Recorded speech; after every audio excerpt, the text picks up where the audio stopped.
Hello everyone, তোমরা সবাই কেমন আছো? তো পয়লা বৈশাখের আগের দিন বিকেলবেলা আমরা চলে গেছিলাম কাঁচরাপাড়ায় টুকটাক কিছু কেনাকাটি করার জন্য। ভিডিওগুলো ছাড়তে একটু দেরি হলো। আর এই চশমাটা আমার খুব পছন্দ হয়েছিল, দাম নিয়েছিল মাত্র 150 টাকা। চশমাটা কেনার পর আমরা রাস্তার ধারের দোকানগুলো একটু দেখছিলাম। চৈত্র সেলের লাস্ট দিন হওয়ার কারণে রাস্তায় খুব ভিড় ছিল, তার জন্য আমরা চলে এলাম স্টাইল বাজারে। ওখানে যেহেতু সেল চলছিল, ওখানে টুকটাক কালেকশান দেখছিলাম। ওখানে কালেকশান আমার মোটামুটি লেগেছে। যেগুলো একটু চোখে লাগছে সেগুলোর দাম ওভার প্রাইস ছিল, আর যেগুলো কম দাম ওগুলো অতটা ভালো লাগছিল না। তার জন্য আমি আর ওখান থেকে কিছু কিনিনি, টুকটাক ভিডিও করে আমি বেরিয়ে গেলাম। পাশেই একটা দোকান ছিল, ওখানেও সেল চলছিল।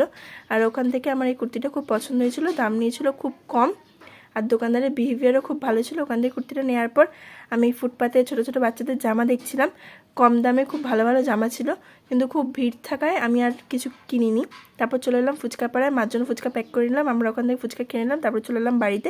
ভিডিওটা ভালো লাগলে অবশ্যই লাইক সাবস্ক্রাইব করে দেখা হচ্ছে নেক্সট ভিডিওতে।